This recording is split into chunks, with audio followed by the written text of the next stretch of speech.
Welcome, everybody. I'm Marc David, founder of the Institute for the Psychology of Eating. We're in the Psychology of Eating podcast. I'm with Katy today. Welcome, Katy. Hello. Hi, Marc. Thank you.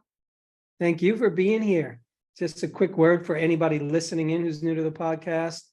Katy and I are meeting for the first time, and the idea is to see if we can have a good time, a productive time together and have a session. So, Katy, if you could wave your magic wand and have whatever you wanted with food and body, what would that be for you? Nice. Thank you for the question. I think it's a question that feels hard for me to answer without a little bit of context. Sure. Yeah. So the context, I think, being that I will go through periods like phases or cycles. I notice these cycles of going through periods of like a ton of positive energy around food and body and exercise and self-love. And then those periods, where I feel really in touch with like my hunger signals and sort of just calling like joy into my life in general. And then there's often a time that I hit sort of a wall. In the last 2 years, especially, like I've hit sort of a point where I've made decisions around work that have made me feel a lot more like stifled in my life and a bit more stuck. And I turn towards just habits that aren't as great for my health and great for food and body. And I think it has a little bit of an energy of like, I give up, like I don't want to try anymore. I feel stuck. And those habits like include like overeating or eating while driving. And those habits like eventually lead me to my appearance changing somewhat, and then my self-confidence changing. And then, I tend to hit a wave of like calling back that good energy in. But I guess if I could change anything, it would just be a little bit less of a roller coaster and more of like being sustainably in the like positive, sort of, like affirming like beauty and letting that be the case. Sure. So that makes a whole lot of sense. How long have you noticed that this has been a sort of a dance for you, a pattern for you? Yeah. So I just turned 30. But I struggled with body image. I can remember since I was 9 years old. And probably more since like high school, have I gone through various ups and downs of like, waves of just really focusing on like weight loss, and then waves of gaining weight. And so at least 10 years. And but it's taken on, each time that's happened, there's been a little bit of a different flavor to it and like different learning that happens within it. And some of the learning has been really beautiful and positive. Had definitely like a period of really mindful eating at times that brought like a lot of joy into my life, that I might want to describe in more detail, because I think that's one of my wishes, is to maybe have a more like mindful, sacred relationship with food. Mm-hmm. So when you first noticed that food was a thing for you, body image was a thing, do you have any memory, like what was going on in your life? What do you think prompted that? Like, what do you recall? Like, what comes to mind from that time in your life? Mm-hmm. Do you think, should I go way back or? Early as you can remember. I remember really young, like 6 years old, watching Britney Spears on the television and thinking that I wanted to wear a belly shirt. Mm-hmm.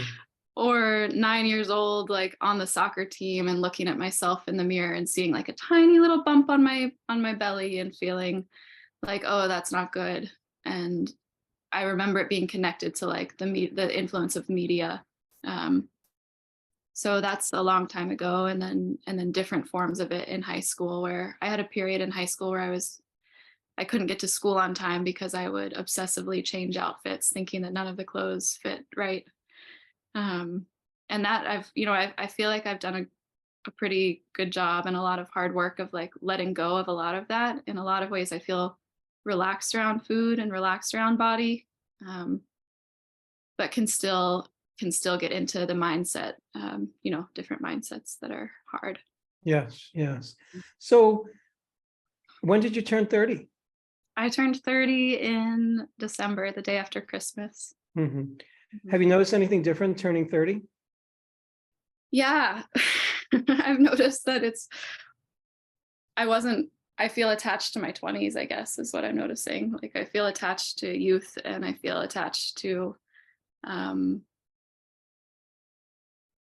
feel, I think like coming up from my subconscious are just like fears of change, fears of losing control, or not,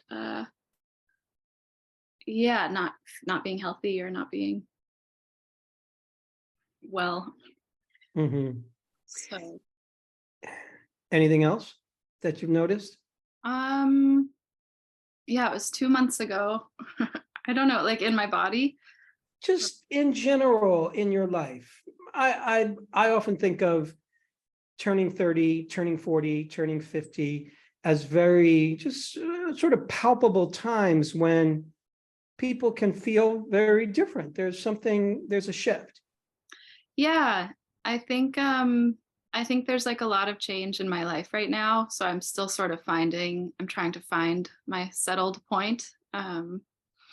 I have done quite a few different kinds of work, and I have like a lot of passion for different kinds of work. And I think I'm still seeking exactly what my path is, like, um, to bring, yeah, where exactly sort of I belong. Mhm. Um, so all of that is sort of accumulated around like the turning of the decade. And hmm, yeah, I think it's like I'm still being curious about what 30s mean to me. Mhm. Still trying to figure it out. What stands out for you most when you imagine your future and what you want it to be? Even if you don't have like specific ideas, like I want to be a veterinarian or whatever, Mhm. what do you imagine for yourself? It's a good question. I like just tuning into that in a sort of intuitive way. Like, um, yeah, I want like beauty. I want community around me. I want like, I want, I want to have a partner. I want to be doing things I love, like having a creative life with art. I like to do pottery and study herbalism. So like having a lot of these things in my life, I think is what I want, and a lot of connection to nature. Mhm. Do you see yourself having kids? I would love to have kids someday. Yeah. Mhm. Mhm. Mhm. So are there times, and forgive me, I can jump all over the place, but there's definitely a method to the madness. Are there times that you notice, even if for briefly, even if it's for an hour or a day, whatever, where I feel good about my body? Yes, there are. What can you tell me about those times? Any similarities, commonalities with those times? Any themes? Yeah.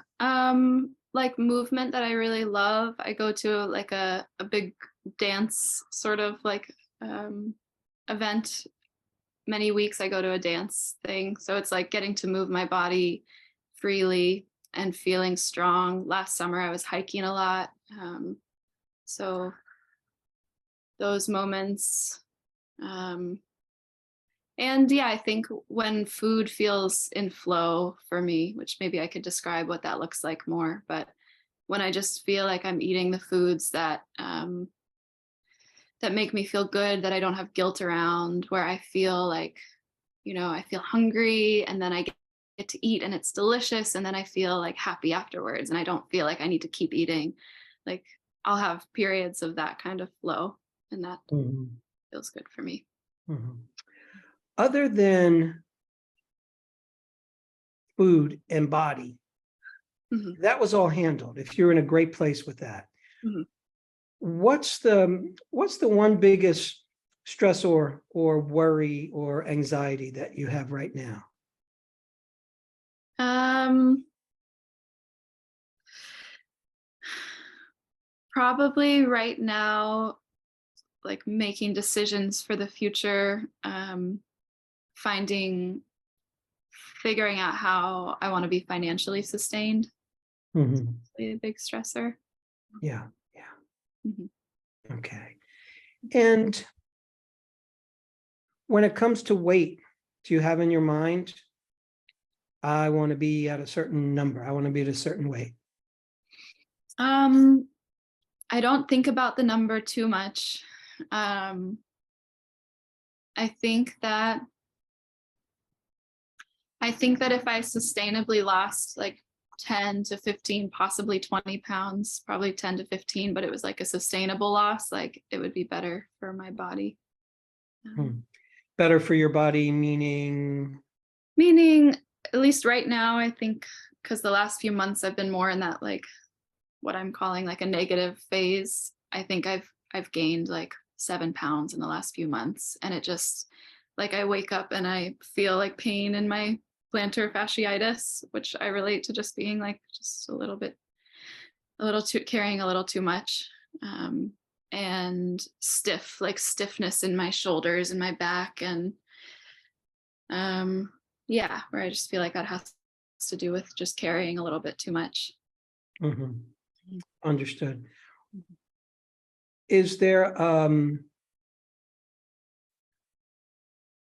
just from a strict vanity standpoint, Mm-hmm. we're just talking not in terms of how your body particularly feels, what you think is healthier, just from a vanity standpoint, here's how I want to look.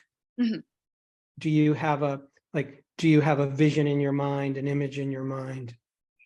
Um, Sort of. Yeah. I mean, I've truly like tried to not think about this so much because I felt like it was unhealthy to fixate on like a certain um appearance. But like when I was 21, I lost 30 pounds and remained at that size for not that long, about a year.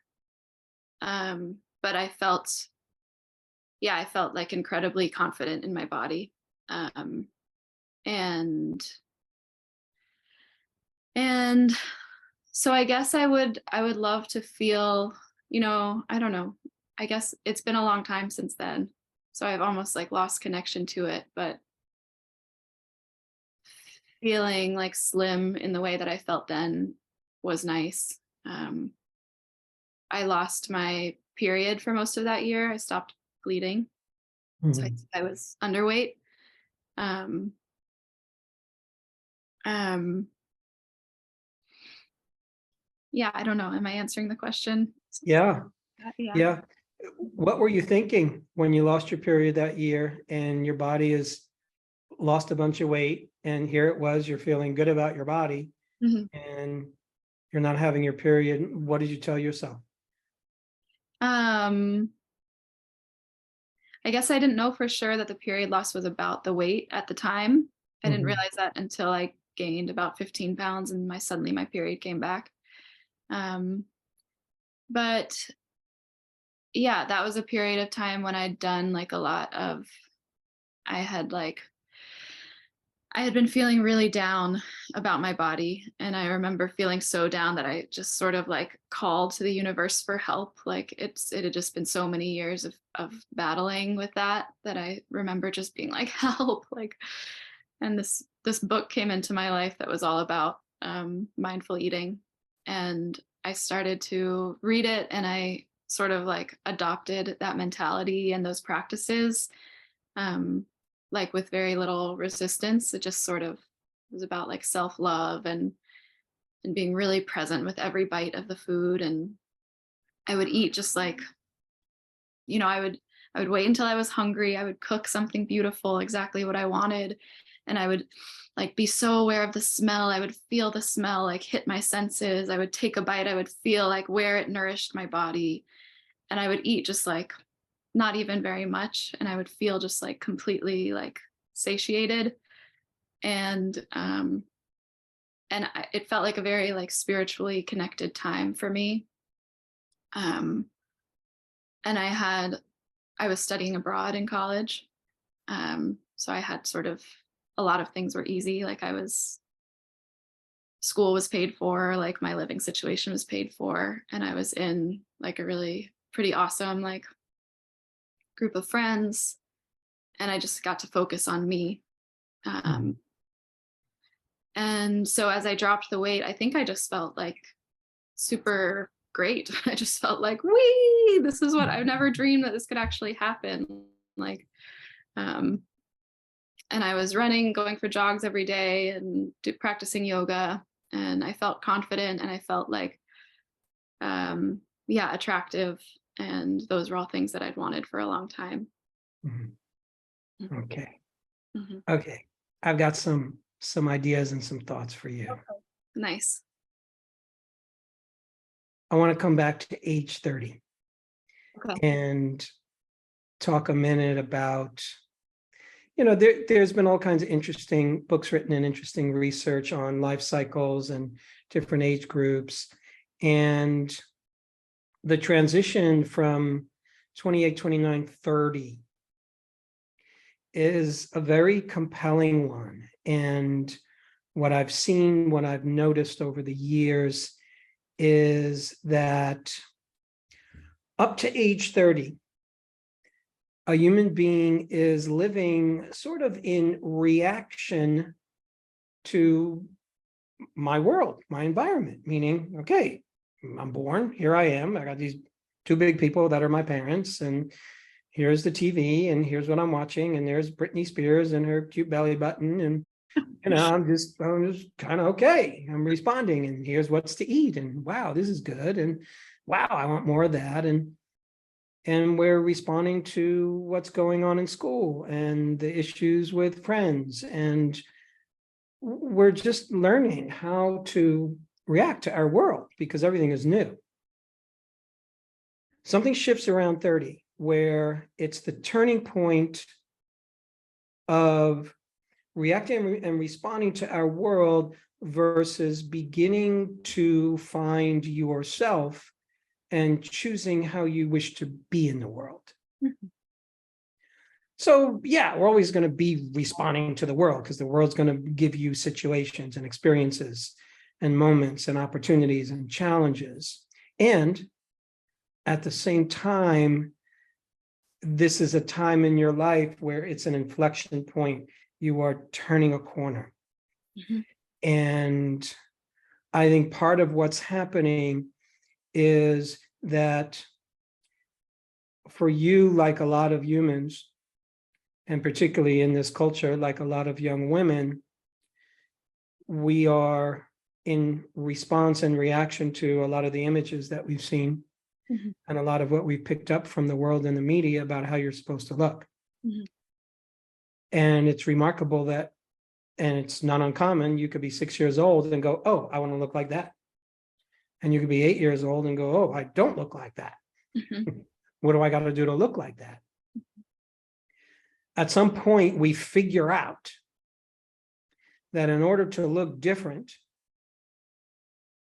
I might not be able to look exactly like Britney Spears, but if I manipulate the food on my plate somehow, diet and exercise, I can change my body. And that's a blessing and it's a strange curse at the same time. We're learning about the quote unquote power of food, but it's a power that becomes a little bit distorted because we are taught to believe, you've been taught to believe that your value, your worth, your lovability depends on having a certain body and a certain look and a certain weight. And that's just what young people go through. It is so hard to not go through that in this day and age because the conditioning is so strong. So when it feels difficult for you to overcome, I want to love and accept my body as it is, or I want to get back to the spiritual place, I want to get back to this good place, this flow state. If that's difficult, it's because it is difficult.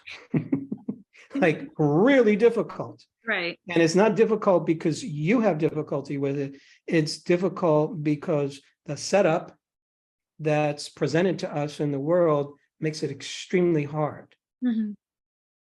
And what often happens is that our body will be a reflection of our journey.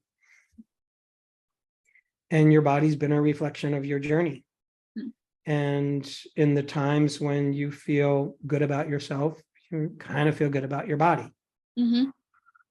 And the times when you don't feel good about yourself, all the circumstances conspire to, I don't feel good about my body. Mm-hmm. And I'm turning to food because I'm not feeling good about myself or my life. And easy to turn to food Mm-hmm. to self-soothe. Mm-hmm. It's one of the best self-soothing medications that's the creator of the universe ever invented. Mm-hmm. Because you need it anyway. We need food to live. Food tastes good. Food gives us a pleasure chemistry release. Mm-hmm. Food instantly makes us feel better. Mm-hmm.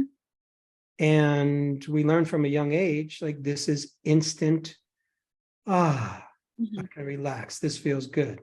Ooh, but wait a second. I'm not supposed to eat this because if I eat it, I'm going to gain weight. So I have to avoid it. So I'm putting all my energy into avoiding the food or trying to control it, which is uncomfortable. And how do I deal with those uncomfortable feelings? I eat food.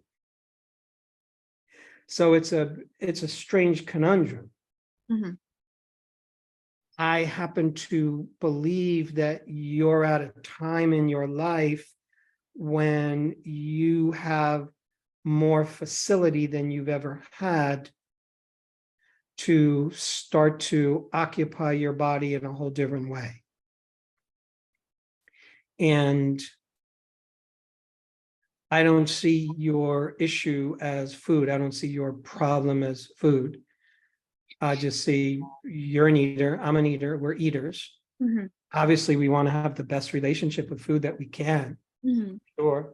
I want to have a relationship with food that works for me. Mm-hmm. And at the same time, food is really the solution to a lot of our problems. Mm-hmm. And you're learning how to ground yourself in the world. Mm-hmm.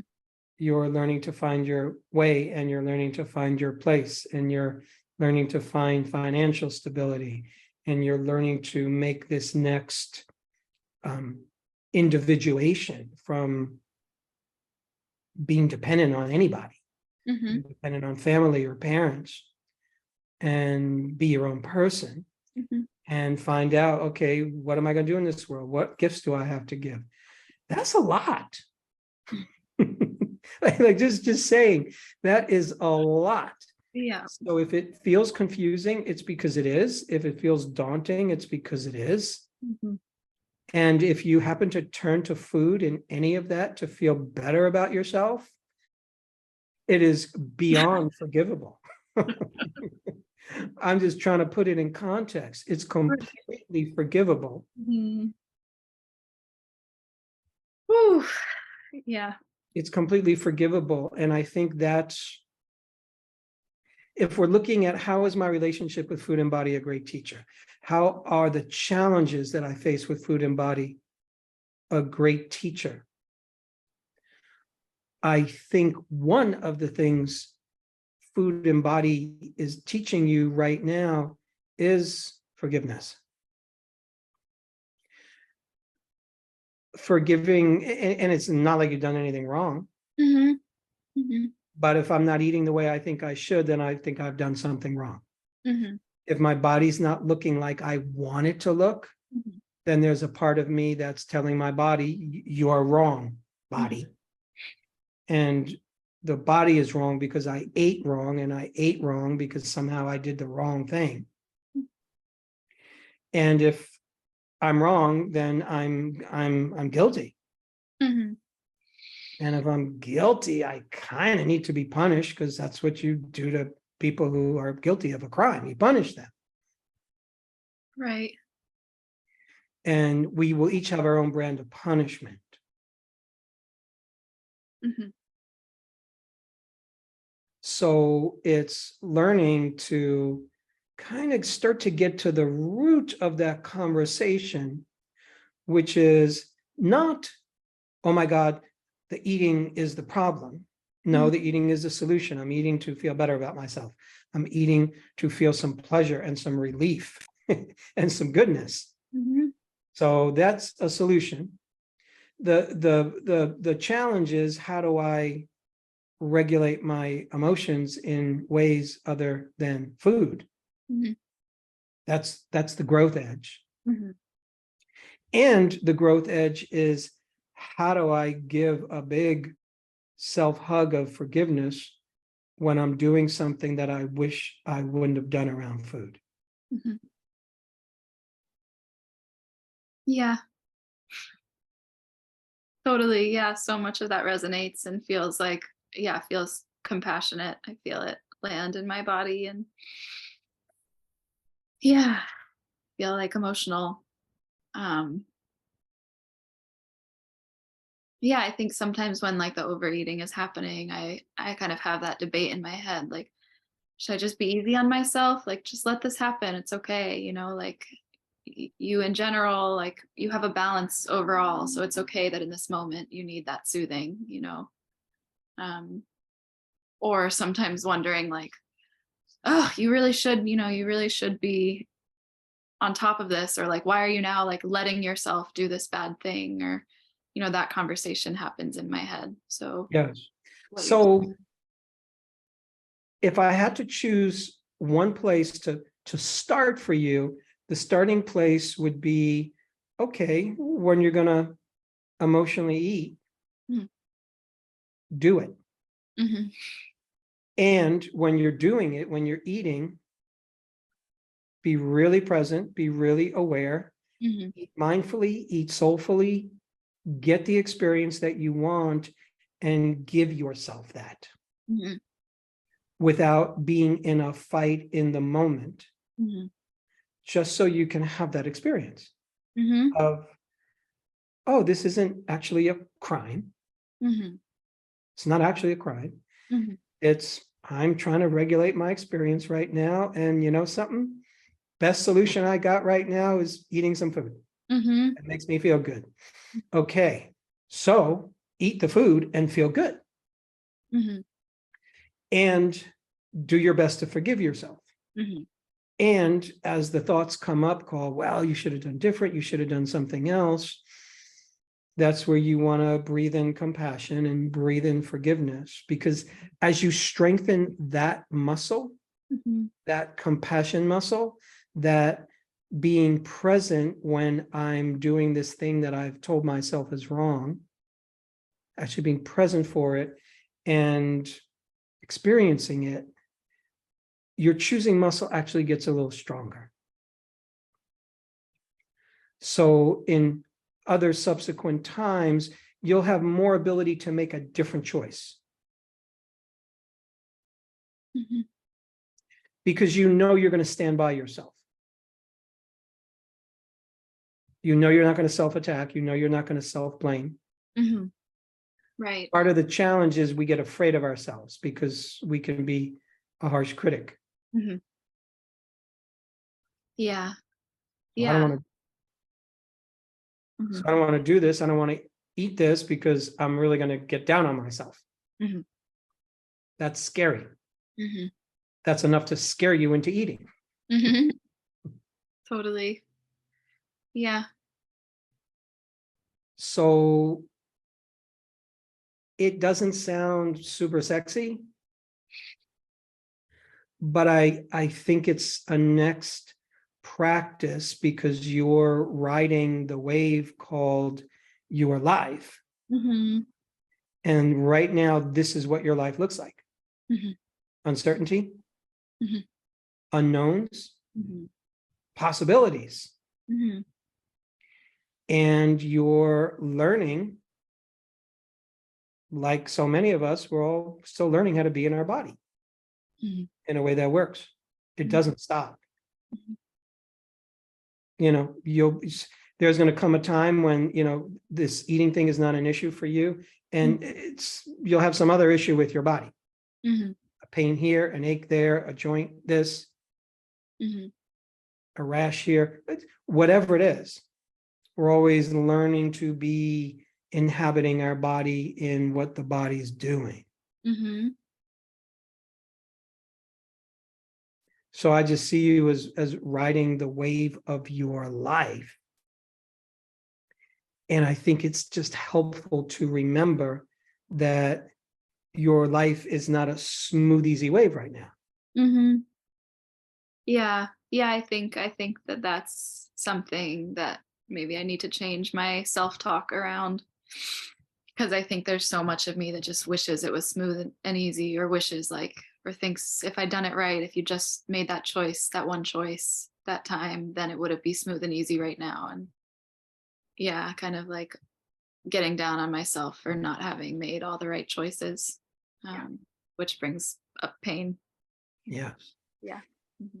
That's where the forgiveness piece comes in. Mm-hmm. Mm-hmm. You made the best choices you could have given who you were and what you knew and where you were at. Mm-hmm. You were looking to make the best choices for yourself. Mm-hmm. And this again is what that turning 30 point is, where you're now looking forward into the future. Mm-hmm. And we're turning away more and more from my past. Like, Mm-hmm. yeah, we made certain choices, and it's good to kind of look in the mirror and go, yeah, oops, made that choice. Wouldn't make that choice again. Got it. Okay. And all's forgiven, and let's go. Mm-hmm. Mm-hmm. I mean, easier said than done, but really that I think is what you're shooting for here, is to keep moving forward and being fresh Mm-hmm. and cleaning the inner house of unnecessary stress and anxiety. Mm-hmm. Unnecessary stress and anxiety is the self-judgment. Mm-hmm. Mm-hmm. That sounds right. That makes sense. Yeah. Yeah. Yeah. I think focusing on that would feel really good. Like just being kind to myself and um, sort of gentle with myself. Yes. Yeah. And maybe this is a different way of saying what I've been saying. There's also a place where it could be useful to give yourself permission to just be imperfect. Mm-hmm. Mm-hmm. And really join the human race. And nobody's perfect. No life is perfect. Mm-hmm. Nobody's a perfect eater. Mm-hmm. And your goal is not being a perfect eater. Your goal is being your best self. Mm-hmm. On your journey to be your best self, life is going to expose places that are not that. Mm-hmm. And food and body is a place where we get to learn life lessons. Mm-hmm. Mm-hmm. Yeah. So much easier to step into your future because you have a beautiful future ahead of you. And it's easier to step into that and embrace it and welcome it and see it if you're letting go of baggage that you don't need. Mm-hmm. Mm-hmm. You don't need guilt, shame, self-attack, Mm-hmm. or to second guess yourself Mm-hmm. if you ate this, that, or the other thing. Mm-hmm. All you need is forgiveness, some breathing, and just coming back home to yourself. Mm-hmm. Yeah. Yeah. I think that that is something that I've been learning in a slow way. Like I remember maybe 5 years ago engaging with food with a lot more self-attack and a lot more fear and turbulence, and like, because then you're, right then you're just shooting like fight or flight signals all around, and the act of eating was bringing up a lot of fear. And I wonder if that still happens sometimes, like when I do perhaps have a day to myself, or have the whole evening to myself, and I can just cook a meal and sit down and eat it. I'll notice that even then sometimes I'm my system is kind of activated, and I'm like, oh, I have an hour, I could just be with the food. And I think coming the way that I described when I was studying abroad, I was in Italy and I was eating so mindfully, like that experience. I have trouble going to that place again, even though I know it was like one of the most beautiful places ever. Like I I feel blocks come up where I'm like, no, it's scary. Like that's scary now. Like being that present or going there feels like a block in some way. Mhm. Um, yeah. Let's reframe that. Okay. It's a place you'd like to go to, Yes. and you're learning how to get there again Yeah. without the surroundings of Italy. Hmm. So you're learning how to get there. So there's no block. You're just learning how to get there again. Hmm. And the conditions conspired Hmm. to create this amazing experience. Hmm. You were in a culture, you were in an energy field where there's a love of food, where there's an ethic around food that is rather healthy. Hmm. There's time, there's pleasure, there's nourishment, and there's not the same kind of body worry Hmm. circulating in the atmosphere. Hmm. And yeah, here you are in college and things are getting taken care of for you. So, okay, great. So now you have a memory in your cells of what it feels like to have freedom with food in a certain kind of way. Hmm. And it's hard to recreate that, those exact conditions. And it is very possible to recreate the experience called, this feels so good. Hmm. So you're learning how to do that, not a block. Hmm. And in fact, when you were describing it to me just now, Hmm. and you closed your eyes and you breathed, you went there. Hmm. Hmm. No block there. Granted, you're not sitting here eating anything, Right. but that's perhaps a nice tool for yourself, or a technique Hmm. is to sit down to a meal, and before you eat, just close your eyes and take a couple of deep breaths and remember that time. Just think of a time, if there were specific times Hmm. that, oh, this felt so good, and feel what that feels like in your body. Hmm. It's a good idea. Yeah. Tuning into that before. Yeah. Sometimes I think I jump into like my first bite, wishing it was like that, but maybe just like taking a little more time before to drop in like that. And yeah. And be imperfect, even if you can create that experience Sometimes. 10% of what it used to be, Right. and then 15% of what it used to be. It's take some baby steps. It doesn't have to be perfect. Hmm. It makes sense. Yeah. I have a different question. Please. I'm thinking about like, because I think in a way the last few months, whether it was giving up or slash like just being okay with like okay, I'm stressed now, I'm not going to be perfect, and I just sort of, I think I did some of what you've been describing of like I just have to let myself eat, I just have to let this happen. But now I'm like reaching a place where I'm like, okay, maybe I've done enough of that, like I kind of want to shift now, like, and I wonder, like, I don't want to go too crazy down like a certain diet rabbit hole, like, I know in the past sometimes, because I read your slow down, what is it called? Slow down diet.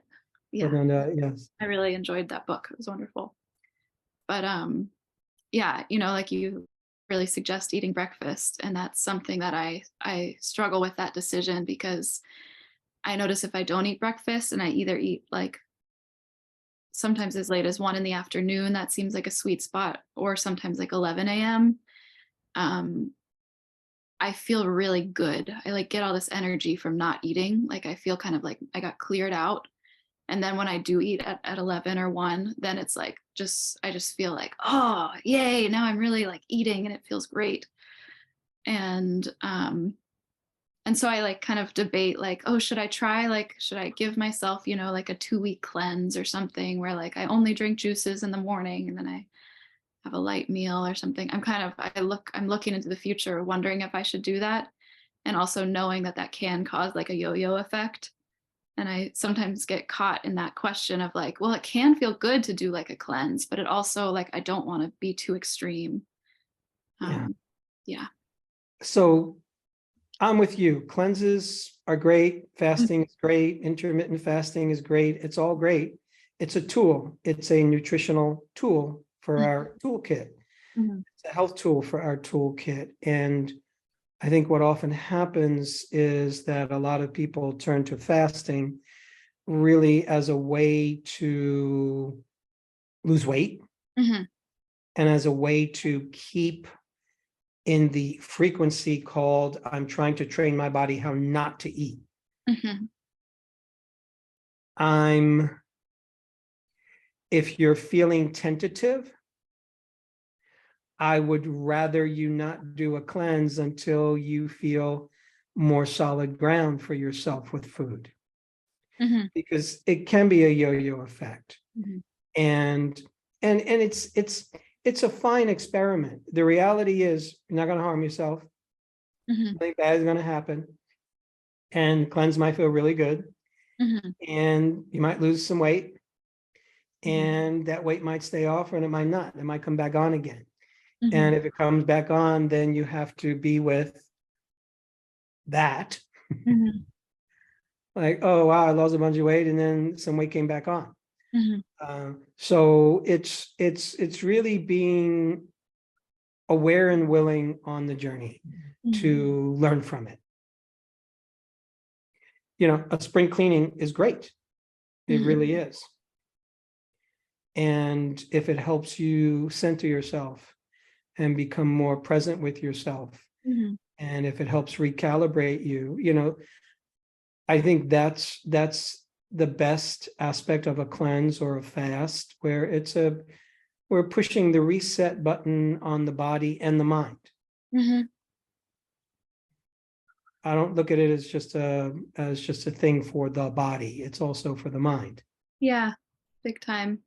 Yeah. So in order to do a cleanse, you want to make sure you have the right circumstances, meaning you're not going to have to be doing a lot of work or a lot of travel or a lot of multitasking, that you can have time to go within a little bit. Mhm. Nice. Yeah. Yeah. Somehow I think that's affirming to hear. It's affirming to hear. And it's affirming to hear from you, because I have found that to be a really good tool for me. Like a day-long fast has sometimes just like worked wonders in my world to like shift my mind and bring a lot of energy back into my world.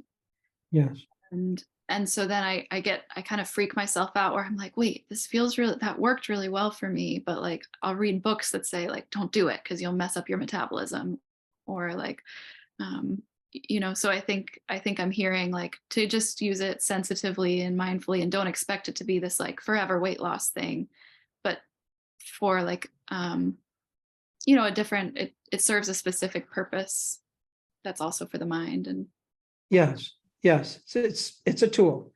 yeah. It's a nutritional tool, Mhm. and it's a tool for the mind. It's a tool to help us reset, Mhm.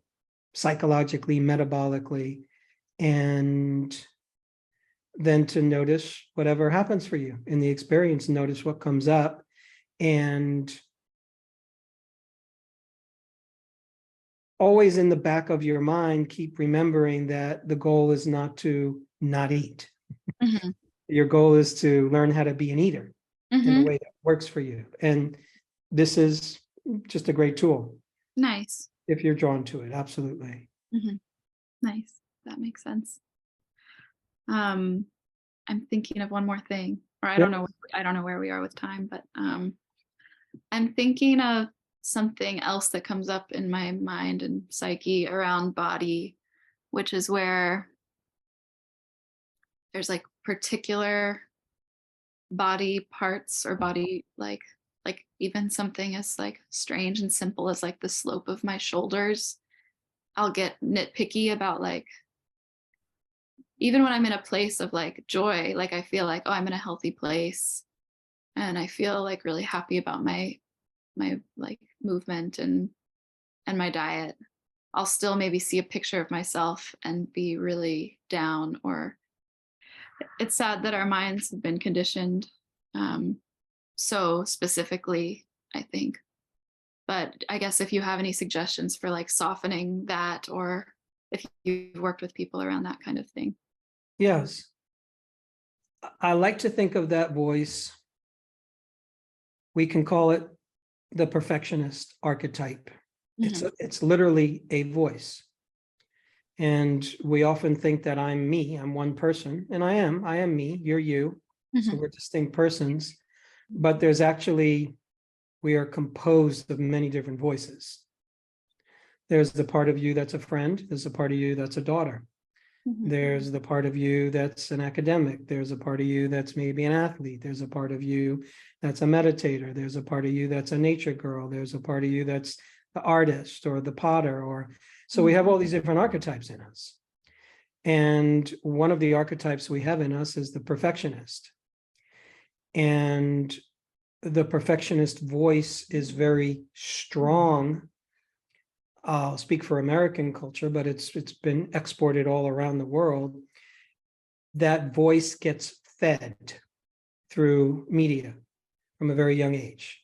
So all the input that's coming into your eyes and ears from a very young age is supporting, whether you can notice it or not, it supports the perfectionist archetype. Look exactly like this, exactly like that. And the perfectionist is a tyrant. The perfectionist can be very rigid. The perfectionist can bring us down in a big way. The perfectionist can be a soul killer. In the positive, the perfectionist is the part of us that, okay, I want to really do this right. I want to do this task right. I want to make this work of art just perfect. I want to do this exquisitely. Okay, great. But in its unhealthy version, the voice is a tyrant. So it's less about fighting that voice,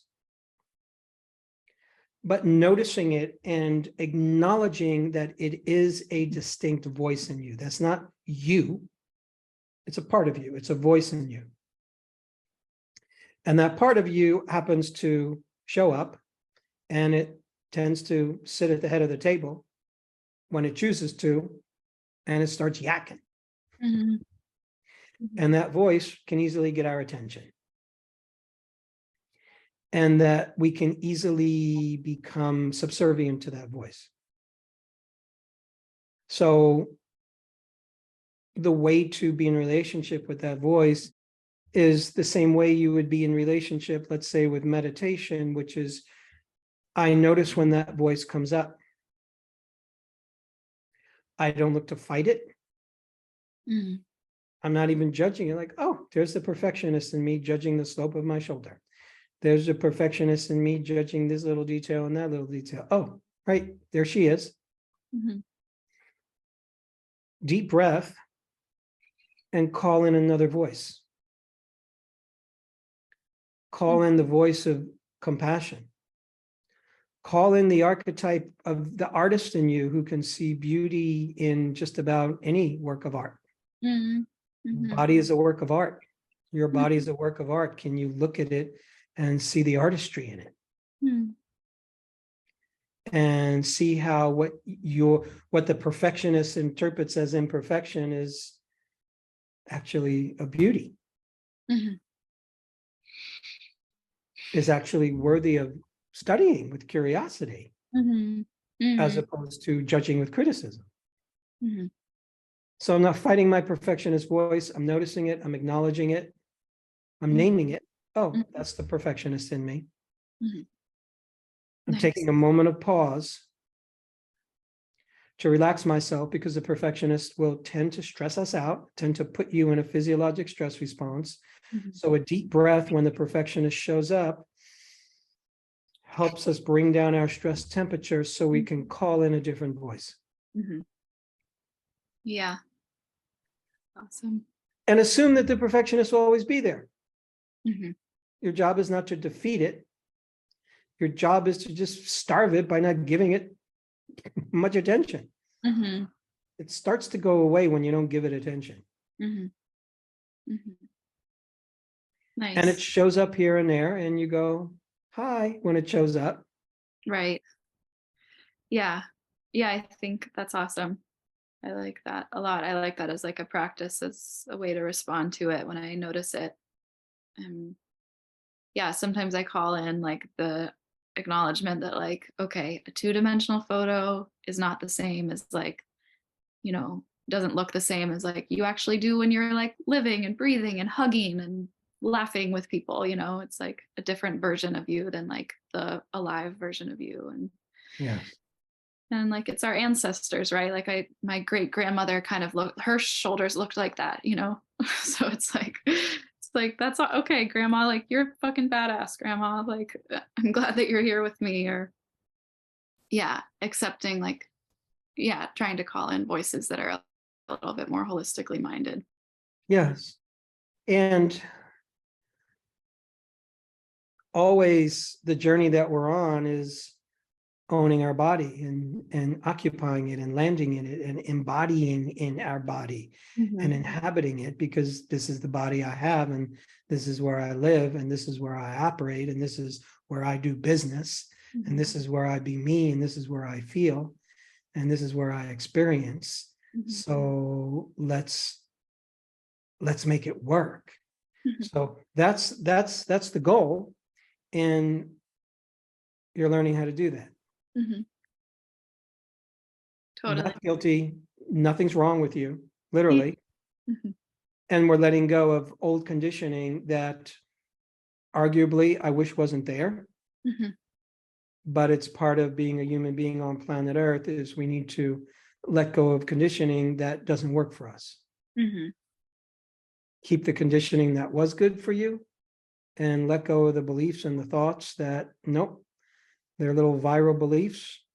I got to be perfect. That's a viral belief. Like, no, that one doesn't work. What's one key takeaway for you from this conversation today?